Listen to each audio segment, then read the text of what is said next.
Hello friends, welcome to my YouTube channel UP board. Nikhil में आपका स्वागत है। दोस्तों, उम्मीद करते हैं कि आप लोग स्वस्थ होंगे और बढ़िया तरीका से पढ़ाई भी करते होंगे। तो हम लोग आज के इस वीडियो में क्लास 10th का मैथ का बहुत ही वेरी मोस्ट इंपोर्टेंट क्वेश्चन यहाँ पर लेकर आए हैं, जो कि बोर्ड एग्जाम की दृष्टि से काफी ही ज्यादा ही मोस्ट इंपोर्टेंट है। दोस्तों, बता दें कि जब ये क्वेश्चन बोर्ड एग्जाम में पूछता है कि ये 6 अंक के लिए पूछता है। कितना अंक के लिए? ये 6 अंक के लिए पूछा गया है। अगर आपको विश्वास नहीं है तो प्रीवियस ईयर का मॉडल पेपर उठाकर देखिएगा, ये क्वेश्चन जरूर पूछा होगा। ठीक है, तो आज के इस वीडियो में हम लोग सीखेंगे कि इस क्वेश्चन को कैसे लगाया जाता है और क्या क्या लगाने का प्रोसेस है। तो आइए सीख लेते हैं। एक बार हम क्वेश्चन को पढ़ लेते हैं। ठीक है, तो क्वेश्चन है कि एक समकोण त्रिभुज की ऊंचाई इसके आधार से 7 सेंटीमीटर कम कम है। यहाँ पर लिखना चाहिए कम है, 7 सेंटीमीटर कम है। यदि कर्व 13 सेंटीमीटर हो तो अन्य दो भुजाएं ज्ञात कीजिए। ये हम लोग का क्वेश्चन दिया गया है। तो सबसे पहले हम लोग क्या करेंगे दोस्तों, यहाँ पर हल डालेंगे। क्या करेंगे? हल डालेंगे। और क्वेश्चन में बोला गया है दोस्तों, यहाँ पर देखिए कि एक समकोण त्रिभुज, समकोण त्रिभुज की चर्चा किया गया है। तो यहाँ पर हम एक त्रिभुज बना लेते हैं जो कि समकोण भी होना चाहिए। यहाँ पर हम यहाँ पर बना लेते हैं समकोण त्रिभुज। ठीक है, अब यहाँ पर हम इसका क्या करेंगे, एक नामकरण कर देते हैं। नामकरण, इसका नाम रख देते हैं। इसका नाम ए और इसका नाम बी और इसका नाम सी। नामकरण कर दिया। फिर बोला यहाँ पर देखिए कि त्रिभुज की ऊंचाई इसके आधार से 7 सेंटीमीटर कम है। दोस्तों, यहाँ पर आधार नहीं बताया गया। आधार को हम लोग मान लेते हैं यहाँ पर एक्स। आधार को मान लेते हैं कितना? एक्स। अब यहाँ से देखिए क्या बोला है कि त्रिभुज की जो ऊंचाई है इसके आधार से 7 सेंटीमीटर कम है। जो ऊंचाई होगा, ठीक है, वो आधार से कितना कम है? 7 सेंटीमीटर कम है। जबकि हम लोग का आधार कितना है? एक्स है। तो एक्स में से हम लोग 7 घटा देंगे। ये हम लोग का ऊंचाई निकल गया।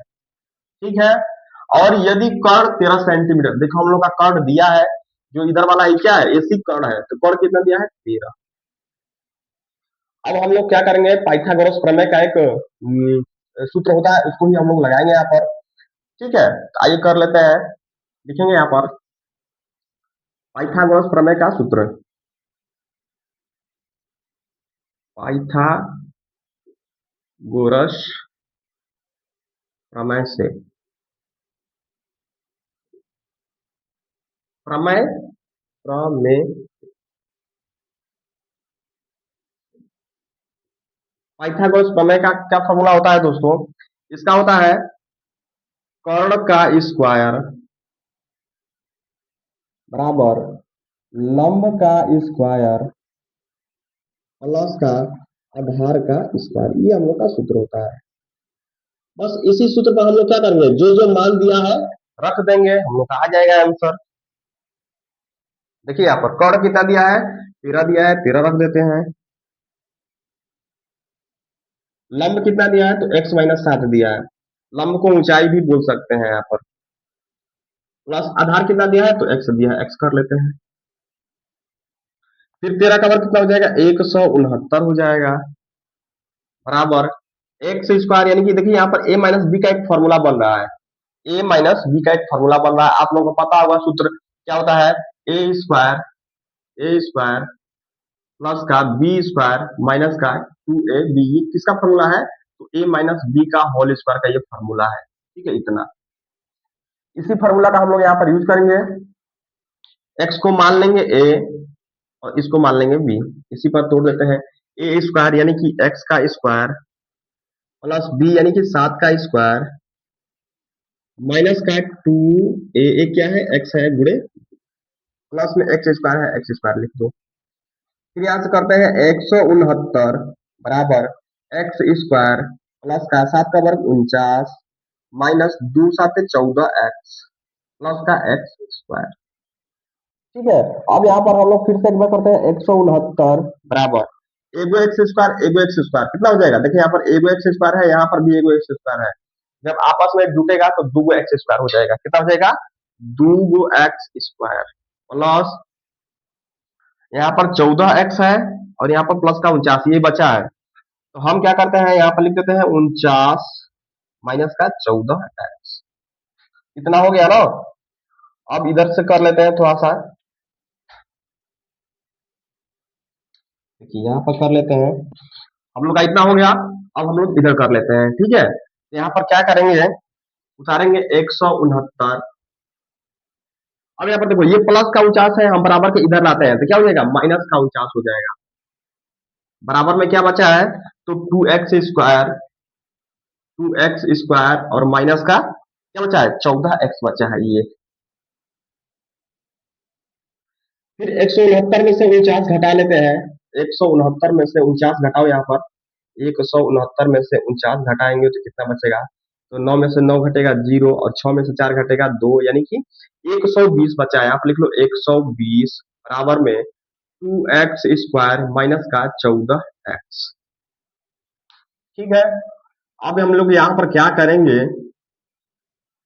इसको सीधा से लिखते हैं, लिखेंगे 2x² माइनस का 14x। ये प्लस का 120 है, इधर आएगा तो क्या हो जाएगा, माइनस का 120 बराबर में क्या हो जाएगा, 0 हो जाएगा। ठीक है। ये हम लोग का क्या बन गया, एक समीकरण टाइप का बन गया, समीकरण बन गया। अब इसको हम लोग क्या करेंगे, गुणनखंड करेंगे। क्या करेंगे, गुणनखंड करेंगे। तो गुणनखंड में क्या होता है, तो इसको गुणनखंड करने से पहले दोस्तों इसमें हम लोग कॉमन दिखाई दे रहा है, क्या दिखाई दे रहा है, दो कॉमन दिखाई दे रहा है, तो दो ले लेते हैं कॉमन। दो यहाँ पर क्या बचेगा, x² माइनस का 2 साते 14, 7x, और 120 से भाग दो, 60 गुना के 120 बराबर में 0। फिर लिखेंगे x² माइनस का 7x माइनस का 60 बराबर में, ये दो गुणा में इधर जाएगा तो भाग में हो जाएगा, यानी कि 0/2 में भाग देंगे 0 का तो क्या हो जाएगा, फिर 0 ही हो जाएगा। यानी कि हम लोग का जो फाइनल समीकरण आया है x² माइनस का 7x माइनस का 60। अब हम इसको क्या करेंगे, गुणनखंड विधि से इसको तोड़ेंगे, करेंगे। यहाँ पर कैसे करेंगे, यहाँ पर देखिए, यहाँ पर 60 में x² का गुणा करेंगे तो हो जाएगा 60x², वो भी किसका, माइनस का। बीच में क्या दिया है, माइनस का 7x दिया है। ठीक। तो हम लोग यहाँ पर क्या करेंगे दोस्तों, कि 60 भी आ जाए और माइनस का 7x भी आ जाए, क्या करेंगे बताइए।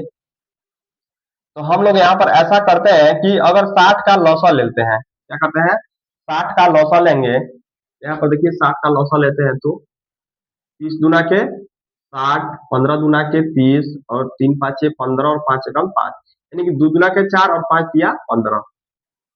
2 दुना के 4, यहाँ पर देखिए 2 दुना के 4, 4 दिया 12, 12 पाँचे 60, यानी कि हम 12 में 5 का गुणा करेंगे तो कितना आ जाएगा, 60 आ जाएगा, और 12 में से 5 घटाएंगे तो कितना आ जाएगा, 7 भी आ जाएगा हम लोग का। ठीक है। तो इसी पर हम लोग तोड़ कर देखते हैं यहाँ पर आता है कि नहीं। लिखेंगे x² माइनस का 12x प्लस का 5x माइनस का 60 बराबर में 0। अब इन दोनों में देखिए, अब इन दोनों में क्या करेंगे, हम लोग कॉमन लेंगे और इन दोनों में कॉमन लेंगे। तो कॉमन हम लोग को क्या दिखाई दे रहा है यहाँ पर दोस्तों, देखिए यहाँ पर इसमें भी x है और इसमें भी x है, तो x को बाहर निकाल लेते हैं। एगो x बाहर निकालेंगे तो यहाँ पर क्या बचेगा, एगो x जब बाहर निकल गया दोस्तों तो यहाँ पर एगो x बचेगा। फिर यहाँ पर ये x x खत्म, क्या बचेगा, 12 प्लस 5, 5 को हम बाहर निकाल लिए तो क्या बचेगा, x प्लस का माइनस में गुणा हुआ तो माइनस, और 12 पाँचे बराबर में 0। एक हम लोग का जो सेम आया है उसमें से, इन दोनों में से हम लोग केवल एक को लेंगे और एक जो कोष्टक के बाहर है उसको ले लेंगे। तो हम लोग का क्या आया है, एक आया है x माइनस का 12, फिर एक आया है x प्लस का 5, ये दो आया है बराबर में 0। इधर कर लेते हैं। ठीक है।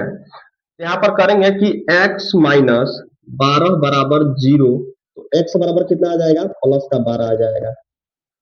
एक करेंगे कि x प्लस 5 बराबर 0, ये आ जाएगा x बराबर माइनस का 5। दो कंडीशन आया दोस्तों हम लोग का, एक तो आया है x बराबर 5 और एक आया है x बराबर माइनस का 5।